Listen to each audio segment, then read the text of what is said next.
Alright, so what we're doing today is we are going to rekey an ignition. This is a lock cylinder. You can see kind of with the instructions what they're doing. And what you have is, here's the key. It's a Ford Escape. And what happens on these a lot of times is you go to put the key in there, and after a while it gets to where it just won't actually work. And what Ford thinks happens is these tumblers here, they get worn down enough to where they no longer will accept the key. So then there's a bridge plate. No, this one doesn't have a bridge. Some have a bridge, but what happens is these little tumblers will stick up here and not allow these things to actually turn inside here. And that's what happens with those. Well, this one is they've got a newer style here, so it goes in a different way, but this is kind of how things go together in this thing. And it's captured inside there.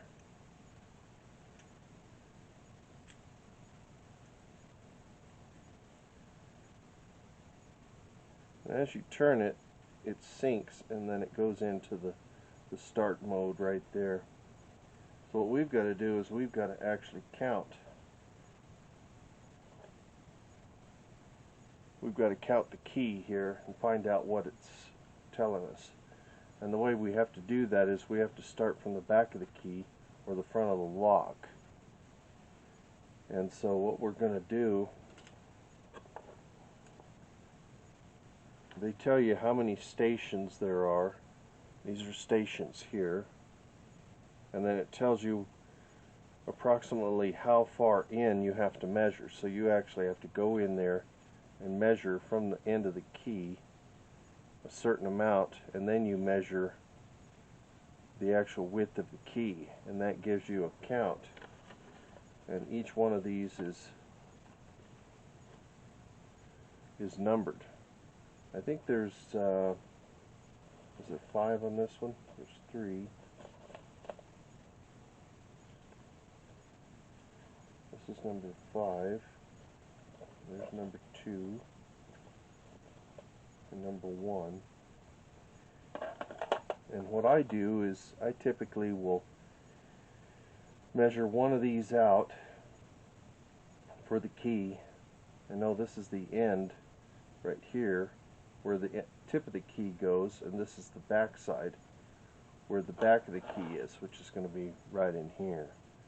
You can start with whichever side you want, but you've got to make sure that you orient this piece here so that it's the same as what you're looking at. So you want to make sure that you've got this figured out here and which end you're going to start on. So let's see how far in we need to go to figure this one out.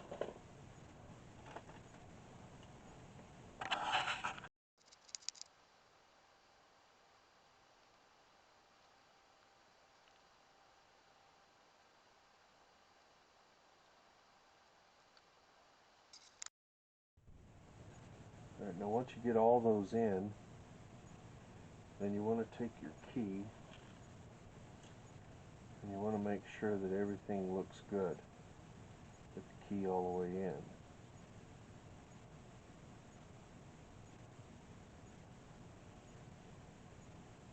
So with the grease and everything in, then you can see that how the keys are all, if I pull them out just a little bit, you can see that they move and they block that.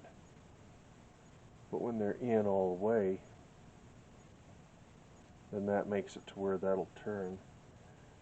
So you make sure that you're inside here, which is going to be this direction here.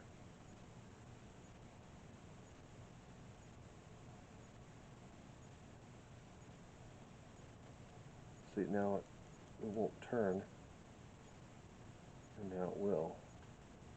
And it'll come in and out of there, but we're going to put this together because it takes a little bit of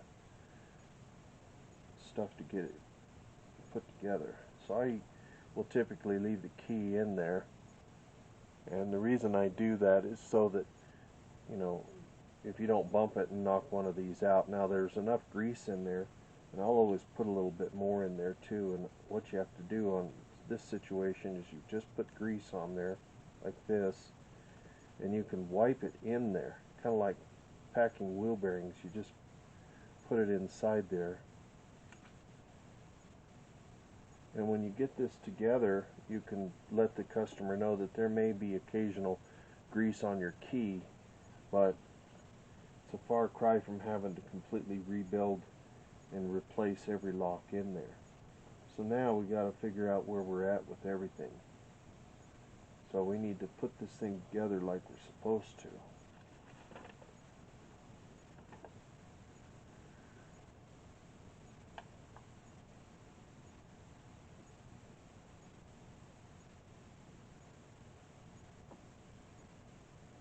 Says when all springs and tumblers are placed in the cylinder, insert the key into the subassembly and remove the tape. Well, there wasn't any tape on here. You have to put tape on it to keep it from falling apart. The key will retain the tumblers and springs during. Now once you've got that pretty much done, you know, you've got your key in there, and what you need to do is you go in here and actually put a little bit more grease on these areas in here that are going to be part of the rotation, or the rotating part of the assembly. So you want to make sure that there's ample amount of grease in there so that it doesn't start giving you problems. I put a little bit on the end, on this inside edge here. Everything that, you know, is going to move, you need to put a little bit of grease. And then this piece will go in here.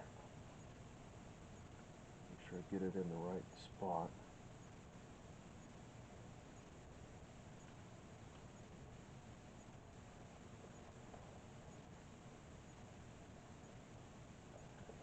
Now once you do that, then you've got the snap ring that's got to go on there. And this one's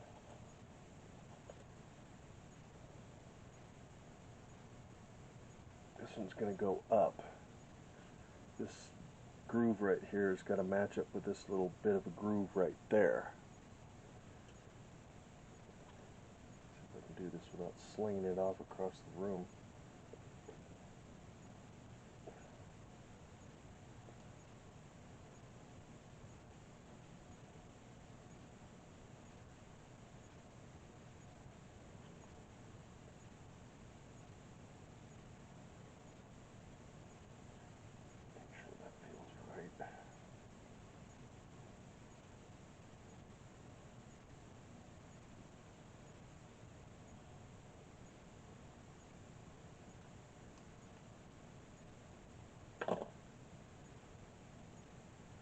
That's how it should be on there.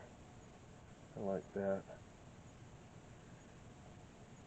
And then of course it doesn't turn. And then this piece here blocks that hole whenever the key's out of it. I think spring pressure from this whole thing being assembled. And then this piece here has got to go over this, and you have to crimp it into place.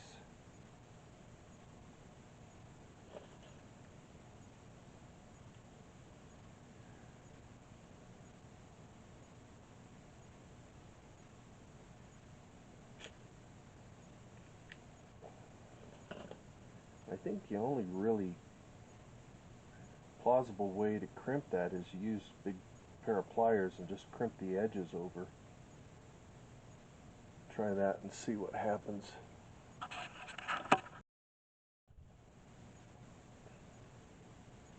just kind of pinched it with the channel locks. I just put them on there and just kind of pinched them a little bit. And this ring right here kind of moves a little bit, so you know, it does give you some sort of a gripping power on that. I don't know how much it needs. When you look at the instructions, it doesn't say a whole lot. All it says is crimped area right there. It doesn't really give you, you know, I assume there's another one down here and there's one right there, so I'll point it with my pen, but you can see the crimped area there. It looks like there's maybe one down here too. So I'm thinking that this should be good, and it doesn't want to come off readily, so I might give it a little bit more just to make sure that it's not going to have a problem.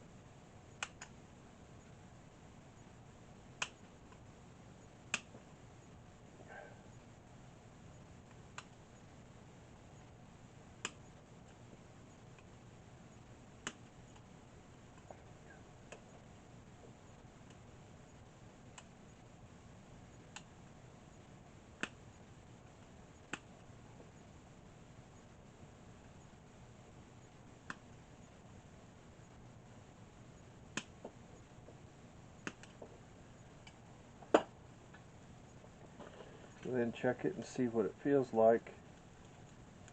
That's got ample amount of grease in there, and it won't turn without the key being fully inserted. So I think we've got it. Now we've got to get the vehicle in here and go see if we can take that apart.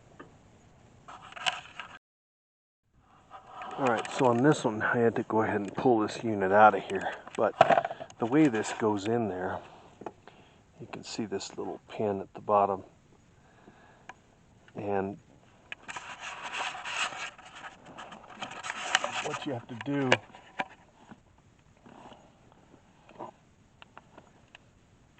there's the little hole that you have to access. And all you do is you turn the key kind of up to the on position on this one. Some of them you turn it all the way on, and push the little tab in right here. I usually just use like a little pin punch or something like that, and then that comes right out. Now to get it back in, of course, I'm going to put this piece in. I had to kind of muscle that one out of there. For some reason this one wouldn't come out. I think it's just busted inside. So it's, let me get that flashlight out of your eyes. But anyway, this one, something inside of it's wrecked, and I don't know exactly what it is. Probably busted spring or something like that. Makes it hard to turn. What are you doing, girl? It's Poppy stopping by to check out things. What you doing? You good girl. Yeah.